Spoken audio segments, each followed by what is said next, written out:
ಬದುಕಿಗೆ ಅತ್ಯಂತ ಆಘಾತಕಾರಿಯಾಗಿರುವಂತಹ ಬೇಸೂರಿನ ಅಣುವಿದ್ಯುತ್ ಸ್ಥಾವರದ ಬಗ್ಗೆ ವಿರೋಧವನ್ನು ವ್ಯಕ್ತಪಡಿಸಲಿಕ್ಕೆ, ಅಸಮ್ಮತಿಯನ್ನು ವ್ಯಕ್ತಪಡಿಸಲಿಕ್ಕೆ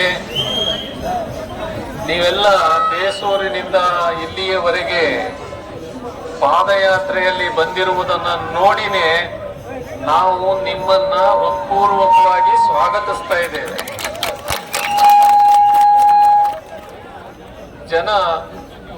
ಸಾರ್ವಜನಿಕರ ಮನಸ್ಸು ಬಹಳ ಕ್ಷೀಣ.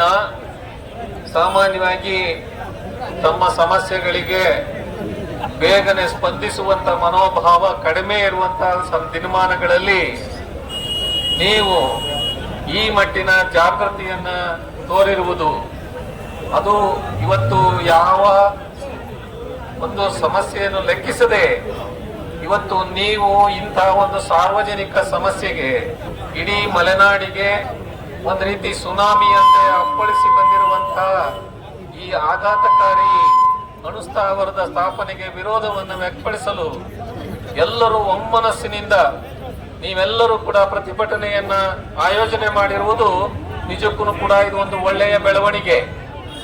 ನಮಗೆ, ನಮ್ಮ ನಾಡಿಗೆ, ನಮ್ಮ ಜನರ ಜೀವನಕ್ಕೆ ಆಘಾತಕಾರವನ್ನು ಉಂಟು ಮಾಡುವಂತಹ ಯಾವುದೇ ಒಂದು ಇಂಥ ಜ್ವಲಂತ ಸಮಸ್ಯೆಗಳೇನಿದಾವೆ ಅವುಗಳ ಕಡೆಗೆ ನಾವು ಗಮನ ಹರಿಸುತ್ತೇವೆ, ಸ್ಪಂದಿಸುತ್ತೇವೆ ಎನ್ನುವಂತ ಜಾಗೃತಿ ಇದ್ದೇವೆ ಎನ್ನುವಂಥದ್ದನ್ನ ಈ ಮೂಲಕ ನೀವು ತೋರಿಸಿದ್ದೀರಾ. ಇದು ಕೂಡ ಒಂದು ಒಳ್ಳೆಯ ಬೆಳವಣಿಗೆ.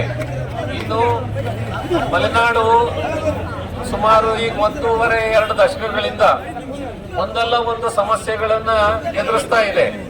ಮೊದಲನೇ ಸಮಸ್ಯೆ ಅಂದ್ರೆ ಶರಾವತಿ ಮುಳುಗಡೆದು. ಅದು ಇಡೀ ಜಗತ್ತಿಗೆ ಒಂದು ರೀತಿ ನಮ್ಮ ನಾಡಿಗೆನೆ ಬೆಳಕನ್ನು ಕೊಟ್ಟಂತಹ ಒಂದು ಯೋಜನೆ ಅಂತ ಅಂದ್ಕೊಂಡ್ರು ಕೂಡ ನಾವು ಕತ್ತಲೆಯಲ್ಲಿದ್ದು ನಾಡಿಗೆ ಬೆಳಕನ್ನು ಕೊಡುವಂತಹ ತ್ಯಾಗವನ್ನ ನಮ್ಮ ಸಹ್ಯಾದ್ರಿ ಮಡಿಲಿನ ಜನತೆ ನಾವು ನೀಡಿದ್ದೇವೆ ಎನ್ನುವಂತಹದ್ದು ನಮ್ಮ ಹಿರಿಯರನ್ನ ಈ ಸಂದರ್ಭದಲ್ಲಿ ನಾವು ಕೃತಜ್ಞತೆಯಿಂದ ಸ್ಮರಿಸಿಕೊಳ್ತೀವಿ.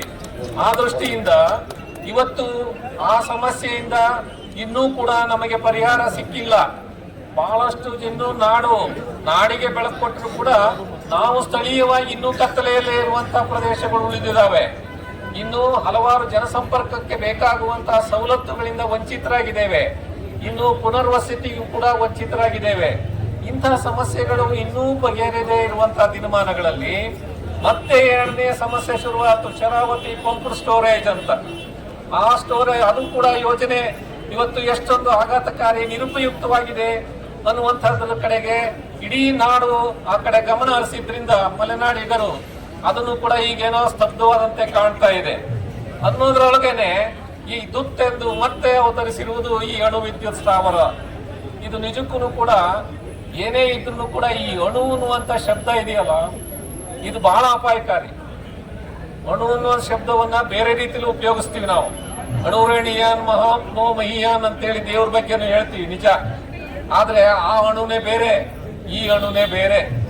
ಆ ಅಣು ನಮಗೆ ಸಹಕಾರಿಯಾಗಿದ್ರೆ ಈ ಅಣು ನಮಗೆ ಆಘಾತಕಾರಿಯಾಗಿದೆ, ನಮ್ಮ ಬದುಕನ್ನ ದುರ್ಬರ ಮಾಡ್ತಾ ಇದೆ.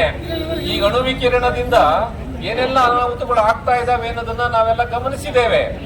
ಆ ಒಂದು ಸಮಸ್ಯೆಯಿಂದ ಬಳಲಿರುವಂತಹ ಜನರ ಆರೋಗ್ಯ ಸ್ಥಿತಿ ಇರಬಹುದು, ಸಾಮಾಜಿಕ ಸ್ಥಿತಿಗತಿ ಇರಬಹುದು, ಇವು ಇನ್ನೂ ಕೂಡ ಒಂದು ಬೇರ್ಪಡಿಸಲಿಕ್ಕೆ ಆಗಿಲ್ಲ.